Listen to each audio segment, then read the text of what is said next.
بسم اللہ الرحمن الرحیم۔ سپریم کورٹ میں زیر سماعت مقدمات آخری مراحل میں ہے۔ میں نے 97 میں بھی ان حالات کو اپنی آنکھوں سے دیکھا ہے، جب سجاد علی شاہ کو انہی کے ساتھی ججوں نے سپریم کورٹ سے باہر نکالا اور مجبوراً ان کو استعفیٰ دینا پڑا۔ پھر انہی ججز نے پرویز مشرف صاحب کے نیم مارشل لاء کو قانونی حیثیت بھی دی اور آئین سے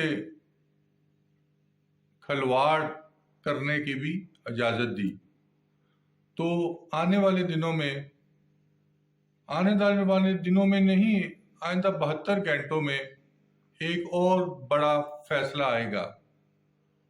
پاکستان اس وقت 97 کے حالات سے بھی 2 ہاتھ آگے ہیں۔ اس وقت یہ پوزیشن نہیں تھی جو اب ہے۔ اب ملک کسی ایڈونچر کا متحمل نہیں ہو سکتا۔ دوسری طرف ایک لا قانونیت ہے، دہشت گردی ہے اور بھوک اور افلاس ہے۔ لوگ آٹے کے حصول کے لیے روزانہ کی بنیاد پر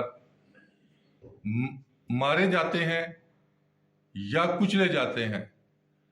9 روز میں 10 افراد آٹے کے حصول کے لیے اور گزشتہ رات 15 افراد زکوٰۃ کے آٹے کے حصول کے لیے اپنی زندگی سے ہاتھ دھو بیٹھے۔ پاکستان میں اس طرح کے معاشی حالات کبھی نہیں آئے تھے۔ آٹا تو ایک غریب آدمی بھی لوگوں کو خود فراہم کرتا تھا۔ جب بھی کوئی مانگنے والا آتا تھا تو بیویوں کے پاس کچھ بھی نہ ہو، یہ 50 ایئرز بیک کی بات ہے کہ وہ ان کو آٹا ہی دیتی تھی۔ لیکن آج middle class, lower middle class سب آٹے کے حصول کے لیے لائنوں میں لگے ہوئے ہیں۔ 11 ماہ میں حالات زیادہ خراب ہوئے ہیں۔ اس سے پہلے بھی کوئی یہاں پہ دودھ کی نہریں نہیں بہہ رہی تھی، لیکن ایک عام آدمی روٹی کے لیے اتنا خراب نہیں ہوتا تھا جتنا آج ہو رہا۔ اور دوسری طرف انتہائی اہم افراد جو حکومت میں ہیں وہ کہتے ہیں پاکستان میں تو اس وقت کوئی بندہ غریب ہی نہیں ہے۔ شاید ان کو اس بات کا اندازہ نہیں ہے، جب وہ اپنے حلقوں میں جائیں گے ان کو اندازہ ہو جائے گا۔ عمران خان کا مقابلہ پی ڈی ایم کے ساتھ نہیں ہے، یا پی ڈی ایم کا مقابلہ عمران خان کے ساتھ نہیں ہے۔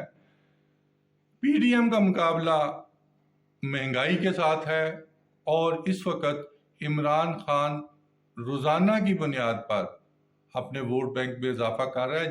اگر حکومت نے ہوش کے ناخن نہ لیے، جوڈیشری کے ساتھ وہی حالات پیدا نہ کیے جو 97 میں کیے تھے، تو 72 گھنٹوں میں ایک بہت بڑا واقعہ پاکستان میں رونما ہو سکتا ہے، اور جمہوریت کو بچانے والے جمہوریت کو خود ہی ڈی ریل کرنے پر اترے ہوئے ہیں۔